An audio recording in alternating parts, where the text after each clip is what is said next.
Ik stel aan u voor, degenen die vandaag bij mij deze persconferentie zullen verzorgen. Eerst stel ik mezelf voor, ik ben Marcel de Graaf, Europarlementariër voor Forum voor Democratie. Naast mij staat Joachim Koes, ook Europarlementariër voor de AFD.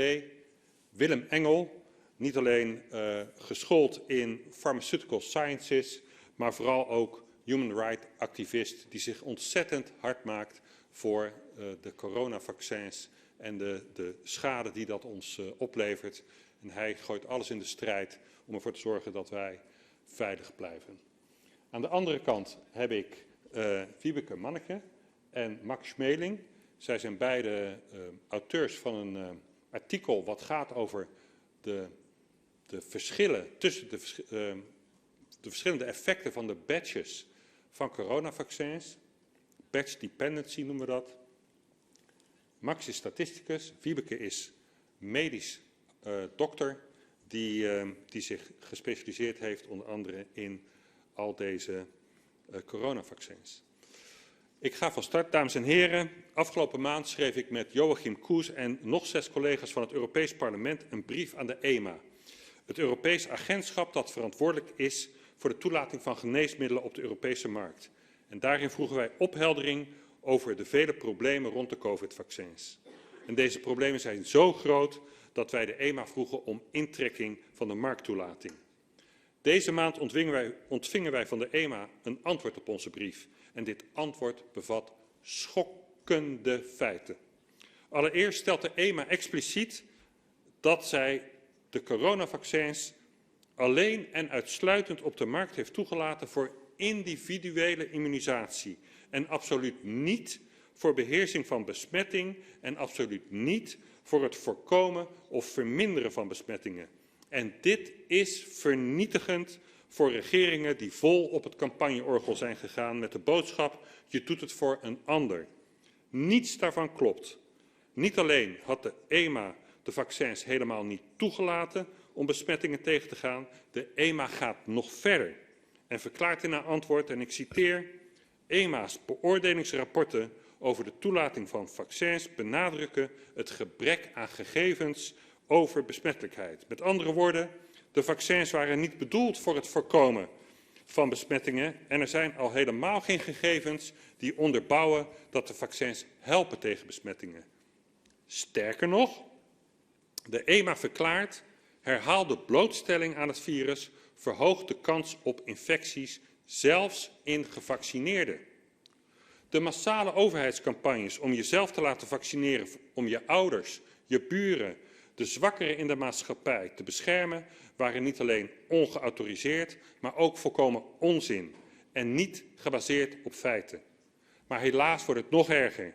De EMA zegt: de vaccinaties zijn uitsluitend voor de bescherming van het gevaccineerde individu. En voordat het individu, de patiënt, gevaccineerd wordt, moet, en ik citeer opnieuw de EMA, alle veiligheidsinformatie zorgvuldig worden overwogen alvorens een vaccinatie toe te dienen of aan te bevelen. Je mocht dus alleen in aanmerking komen voor een vaccinatie nadat een arts had vastgesteld dat dit in jouw geval verstandig was. En omdat vrijwel niemand onder de 60 jaar de kans liep op serieuze complicaties door het coronavirus, zou er op een enkele uitzondering na niemand, maar dan ook niemand onder de 60 gevaccineerd behoren te zijn. Dus de sporthallen vol met vaccinprikkers waren compleet in strijd met het gebruik waarvoor de vaccins waren toegestaan door de EMA. En het wordt nog erger. Om de veiligheid van de vaccins te beoordelen was het voor de EMA essentieel dat bijwerkingen goed zouden worden geregistreerd. En de EMA zegt hierover: wij verwachten vele rapportages van bijwerkingen die optreden tijdens of kort na de vaccinatie. En dat betekent dat juist in de eerste periode vanaf vaccinatie de klachten moeten worden gemeld. De regering steunde een beleid waarin deze klachten de eerste 14 dagen na vaccinatie juist niet werden gemeld, omdat het vaccin 10 tot 14 dagen nodig zou hebben om effectief te worden. Alle klachten in die periode werden juist aan het coronavirus toegeschreven. En dat is niet alleen frauduleus, het is moedwillig in gevaar brengen van mensenlevens. En ik herinner u er nog maar eens aan dat we nog steeds kampen met een gigantisch, zogenaamd onverklaarde oversterfte. Kort samengevat, deze informatie van de EMA is vernietigend voor het gevoerde vaccinatiebeleid van Rutte en de Jonge. De regering wist dat de vaccins niet zouden beschermen tegen de verspreiding van het virus, maar deelde deze informatie niet met de burgers. Integendeel, het drong de vaccins aan onze burgers op met leugens, verdoezelde de bijwerkingen en bracht hiermee de gezondheid van iedereen die zo'n vaccin genomen heeft in gevaar. De vaccinatiecampagnes dienen zo snel mogelijk stopgezet te worden en het is gewoonweg niet veilig en ze voldoen niet aan de eisen die de EMA stelt. En de regering en alle politieke partijen die dit steunden, behoren op hun leugens en bedrog afgerekend te worden. Dank u wel. En nu geef ik het woord aan Joachim Koes. Vielen Dank, Marcel. Thank you very much, Marcel. I beg your pardon for my bad pronunciation, my bad English, but if I would have known that I could speak in German, then I would have done it. But now I have an English script. Please pardon me. There are so many red flags in this COVID affair that it almost hurts your eyes. There's a big thing at stake, the health of our citizens. Many of them have decided to be repeatedly vaccinated against COVID based on the information they received from their government and doctors. They assumed that they had made a well-informed choice and have an informed consent. But informed consent is only possible when the information spread by the member states and its authorities regarding these vaccines is correct. When misinformation is spread by the governments of our member states, doctors can't give good advice, and people can't make a good choice whether they want to be vaccinated or not. One of the major considerations for people whether or not to take a vaccine is the possible risks and side effects. EMA mentioned in its letter to us they expect, I quote, reports of conditions occurring at or soon after vaccination, end quote. This implies that data on adverse events or side effects within 14 days of vaccinations are of the utmost importance to assess the risks related to the vaccines. However, member state officials adopted the policy that as it would take 10 to 14 days for the vaccine to produce spike proteins, adverse events within 14 days after vaccination were not to be registered as related to the vaccination. Statistically, they considered the person who got the vaccine as not vaccinated within those first 14 days. What a nonsense. Government policies and also governmental media campaigns to promote COVID vaccinations are thus leaving out the risks and side effects that might occur in those first 14 days. Most allergic reactions occur within 20 minutes to 2 hours after getting into contact with the allergen. Side effects of regular vaccines our children get normally occur within 1 to 2 days. But yet, somehow, they just invented this 14 days story to create this fake feeling of security and reducing the amounts of registered side effects. And that's my impression. They did it because they knew from the reports of Pfizer and Moderna and so on that many and severe side effects will come. Where are the governmental policies then based on? How can doctors correctly advise their patients whether or not to take the vaccines?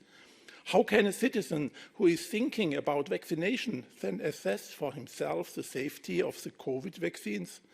How can there then be a truly informed choice and thus a valid consent when this crucial information is not shared? And why did the EMA not intervene? How can they uphold their market authorization when there is no accurate registration of the risks?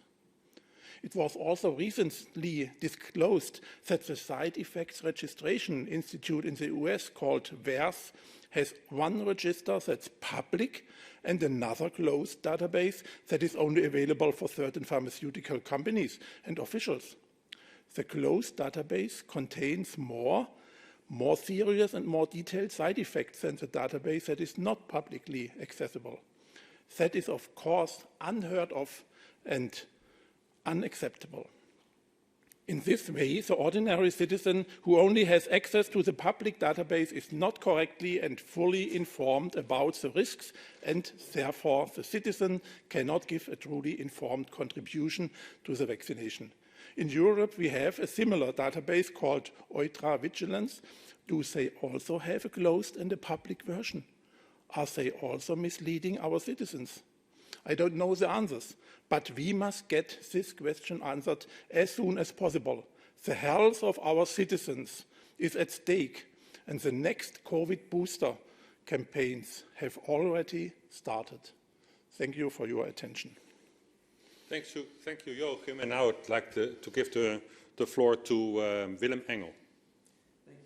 So we are here today to inform you, the public and its representatives, about the grave errors and safety issues with the mRNA injections. You have heard from the previous speakers what political mortal sins have been committed by the EMA and the European Commission, willfully misleading the public and using pseudoscience and public office to nudge, push, and even force people into participating into an uncontrolled and potentially deadly experiment. The EMA has admitted that the information given to the public is not adequate for informed consent. Moreover, the lack of proof for transmission control from the start made the campaign of vaccinating for the other a scam, an illegal marketing campaign. That the EMA tries to hide behind the fact that it's just advising the European Commission is weak and unbecoming of an agency that was founded to protect the European public against medical and pharmaceutical mistakes. Moreover, the argument that it would be a disservice to the frail and elderly who are at risk from corona infection is a false argument, as the whole population was forced in some way to participate in this real-world experiment. From the EMA and other national institutes, we keep hearing that the benefits outweigh the risks for each specific case or group. Yet we have seen no assessment or calculation. We have to assume this is a marketing line, as it is not backed up by facts.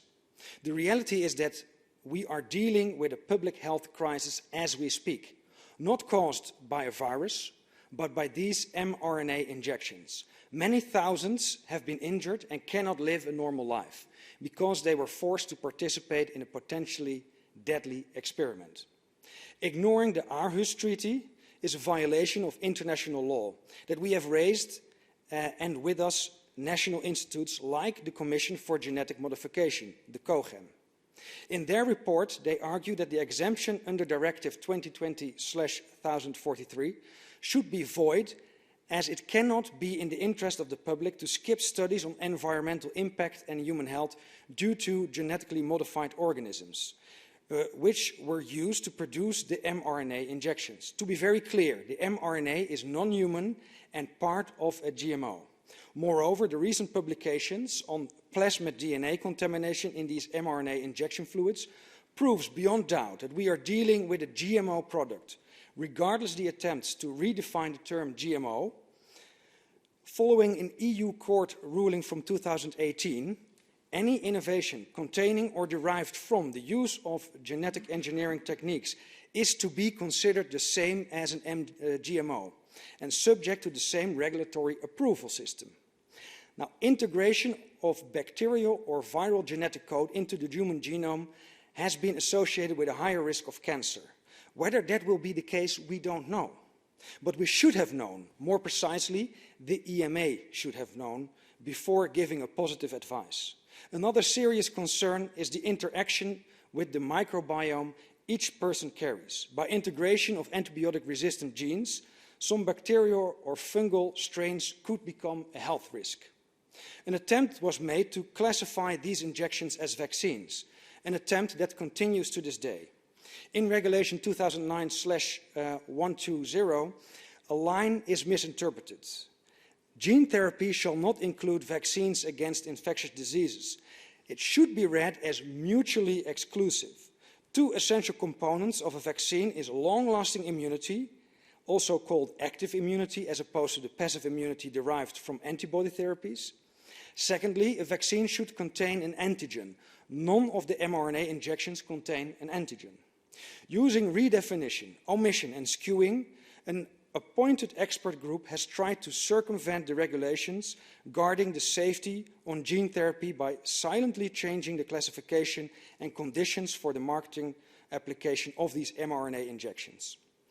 In the directives 2019/5 and 2021/756, the words corona and coding sequence were added to the conditions after the granting of the original marketing authorizations, making these authorizations themselves proof of fraud. The EMA, in her reply, is well aware of what happened, but tried to evade answering the questions about the legitimacy of the marketing applications by stating this is a political matter and should be taken up with the European Commission. Rest assured, we will. We will not stop until all mRNA injections are taken off the market. All victims are acknowledged and those responsible for the biggest scandal in medical history are held accountable. Thank you for your attention. Dank je Willem voor je prachtige bijdrage. En ik zou nu graag Vibeke Mannetje het woord willen geven. You have got the floor. Yes, thanks and thank you for having us. And I do agree that it's a public health crisis we are in the midst of. I'm one of three scientists who are behind the study of batch dependency safety issues, and Max will talk about that in a minute. But what we actually have shown, just to put it shortly, is that there was and still is three patterns of the side effects, both the less serious side effects and the more serious side effects, and also the death. Max will show in a minute, which shows that from the beginning, the batches which were given were the so-called bad batches. Actually, along the way, it changed. Whether it was Pfizer who changed the product, whether it was the transportation, the administration, we don't know. But what we know is that the patients or the people, the children, the young ones, the elderly, who had these side effects, they weren't informed by the risk. They didn't have the benefit. You didn't have the beneficial and the risk ratio, and some were given very bad batches. And that we know from our study. And that reminds me of what the vice president from Pfizer said at one point in Nature. She said that they were building the aeroplane while flying. And for me, that's obviously what happened, because we showed that one of the wings fell off. And then I'm like, well, if you know you have a safety issue, why don't you handle that safety issue? Why don't you withdraw the batches? Why don't you communicate to the public, which EMA and all the national similar institutes didn't? And what our study also shows is that you have this safety issue, but it also shows that EMA and the national institutions should have actually informed the public, because Pfizer did that already in August 21. They actually informed EMA that there was a safety issue. They informed EMA that some of the batches, what we call the blue batches, gave many more side effects than some of the other batches. So we know that already. We have just replicated our data into Sweden, which shows us that it's a European matter. It's not just a Danish matter. It's a European issue. We know that now from Sweden, and I'm quite sure if we looked into the data from the rest of Europe, we would see exactly the same pattern. And what we are now into is that what we've shown was the short-term side effects, but we are very much interested in looking into the long-term side effects. You mentioned cancer. Will there be a relation of certain cancers toward the different batches? Will there be a difference between the all-cause mortality? You have mentioned, Marcel, the excess mortality. We know from the data that since May 21, it was like literally on the spot that excess mortality happened in all the European countries. We have seen those graphs or made those graphs ourselves, and we can see that the excess mortality is still there. Some places may be waning a little, but there's still an excess mortality, and that is very worrying. And that brings me back to that I think I would have expected, as a citizen, I'm not a politician, I'm just a doctor, I would have expected EMA to react on these data. even before we published the data in April. I would have expected that they saw the safety issue, that they saw that in the database, and that they, halted some of the vaccination, at least withdrawn these blue badges, and also informed the population, the young ones, the elderly, and so on. We do have a problem. So going back to the thing that the vice president from Pfizer said, that they were building the airplane while flying, I must say the wing fell off. Thank you. Thank you, Wiebke. And now I would like to give the floor to Max Schmeling, who is the statistician who did all the data processing. Max, you have the floor. Thank you very much. My name is Max Schmeling, and I'm the statistician behind this study, where Wiebke is the medical capacity behind it. As you can see in front of you on this screen, is the main result of our study. It shows from the official Danish data that we queried for the study, it shows each batch and how many adverse reactions were present in each batch. You can see that along the y-axis, the vertical axis, and along the horizontal axis, you can see how big were the batches. I should perhaps just mention a batch is a unit of vaccine that is produced, filled into vials, packaged up, and sent out to different countries. As you can see from the graph, some of these batches are very small, some of them are very big. And in this case, if we assume that we would see a normal vaccine, a really good vaccine, something that was very consistently produced, we would see a near-perfect line, one near-perfect line. If we, on the other hand, produced a really horrible vaccine, the worst one we could possibly conceive, we would see no line. We would see just scattered dots. In this case, we see three, not one, but we see three lines, and they are actually near perfect. The problem with this is that it's obviously it's something that is completely outside the category of what we should expect to see in adverse data. And in this case, it very clearly shows right away that it was, because of the product's nature, it has been impossible for the participants, for the vaccinees, people who receive the vaccines, to give informed consent. Because if you cannot know the risk, how can you make informed consent? How can you give informed consent? That's the main finding of this study. But something that is also very troubling is this shows a system. It shows a structure in the data. Adverse reactions, errors in production are by nature, they're random. But this shows structure. We do not know yet why, but we are obviously researching this issue, as Wiebke also mentioned. But as of now, we do not know why it is, but the only thing that we do know is that this should by no means be present. And that is why it's a very alarming safety signal, as has been mentioned. And I would like to stress again, this makes it absolutely impossible to give informed consent. And I think I would like to stop there. Yeah. Okay. Thank you.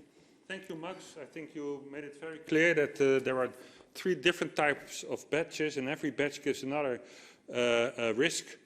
And the blue one gives the highest mortality risk. And nobody knew up front which batch you would get. Nobody knew that there was this difference between these batches. Nobody knew. But the EMA gets samples of every batch, and they can test it, and they can see whether or not they are identical, and that's their job, because their job is to protect us from mistakes made by pharmaceutical industries, and they didn't. So it's very worrying. Thank you for making that clear, both of you.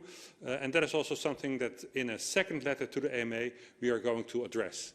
Be sure of that. As are the things as contamination by DNA of bacteria in the vaccines, as are the things that Joachim mentioned about are there 2 databases with adverse events? How come that the EMA never warned us? And how could it be that they accepted governments to campaign for off-label use? Is there anyone who would like to ask a question? We still have some minutes before we round up. Yes, please. First of all, thank you very much for your contribution to this press conference. I have a question. In the letter of summons, one of the arguments you have made with regard to the suspension of the marketing authorizations is that in the SMPCs of Pfizer and Moderna, that they are now very comprehensive and unreadable. However, one thing is very clear. I saw on page 4 of the document of the SMPC that is by now 574 pages. It's literally mentioned some cases required intensive care support and fatal cases have been observed, quote unquote. And my question is, how is it possible that the marketing authorizations have not been suspended and also withdrawn immediately by the EMA, since Pfizer and Moderna themselves admit that the remedy is now worse than the disease? Could you maybe elaborate on that a little bit?